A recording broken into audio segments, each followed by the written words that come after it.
വിപുലമായ സൗകര്യങ്ങളോടെ അങ്കമാലിയിലും വഴിയോര വിശ്രമ കേന്ദ്രം തുറന്നു. സ്വകാര്യ ബസ് സ്റ്റാൻഡിനോട് ചേർന്നാണ് ടേക്ക് എ ബ്രേക്ക് വിശ്രമ കേന്ദ്രം തുറന്നിരിക്കുന്നത്. ഉന്നത നിലവാരമുള്ള പൊതു ശുചിമുറി സമുച്ചയങ്ങൾ ജനങ്ങൾക്ക് ലഭ്യമാക്കുന്ന സർക്കാരിൻ്റെ ടേക്ക് എ ബ്രേക്ക് പദ്ധതിയുടെ ഭാഗമായാണ് അങ്കമാലിയിലും വഴിയോര വിശ്രമ കേന്ദ്രം യാഥാർത്ഥ്യമാക്കിയിരിക്കുന്നത്.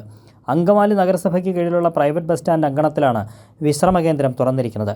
ദേശീയപാതയ്ക്കും റെയിൽവേ സ്റ്റേഷനും അരികിലായി നിർമ്മിച്ച ഈ കേന്ദ്രത്തിൽ സ്ത്രീകൾക്കും പുരുഷന്മാർക്കും ഭിന്നശേഷിക്കാർക്കുമുള്ള ശുചിമുറികളും വിശ്രമ സ്ഥലവും കഫറ്റേരിയയും സജ്ജമാക്കിയിട്ടുണ്ട്.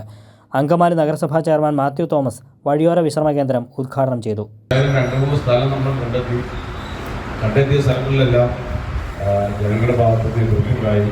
ജനങ്ങളോട് വെല്ലുവിളിച്ച് ഒരു പരിപാടി നടത്താൻ നമുക്ക് താല്പര്യമില്ലാത്തത് നമ്മൾ അവർക്ക് പിന്മാറി. അങ്ങനെയാണ് ഈ സ്ഥലം എല്ലാവരും കൂടി കണ്ടെത്തിയത്. കേരള സ്റ്റേറ്റ് ഇൻഡസ്ട്രിയൽ ഡെവലപ്മെൻറ്റ് കോർപ്പറേഷനാണ് 25 ലക്ഷം രൂപ ചെലവിട്ട് നിർമ്മാണ പ്രവൃത്തികൾ ഏറ്റെടുത്ത് നടത്തിയത്. കുടുംബസമേതം യാത്ര ചെയ്യുന്നവർക്ക് ഏറെ പ്രയോജനപ്രദമായ ടേക്ക് എ ബ്രേക്ക് പദ്ധതി പ്രകാരം സംസ്ഥാനത്താകെ ഇതിനകം 950 പരം വഴിയോര വിശ്രമ കേന്ദ്രങ്ങൾ യാഥാർത്ഥ്യമാക്കി കഴിഞ്ഞിട്ടുണ്ട്.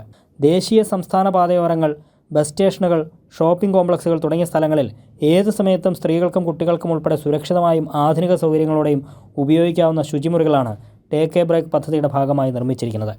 കൈരളി ന്യൂസ്, കൊച്ചി.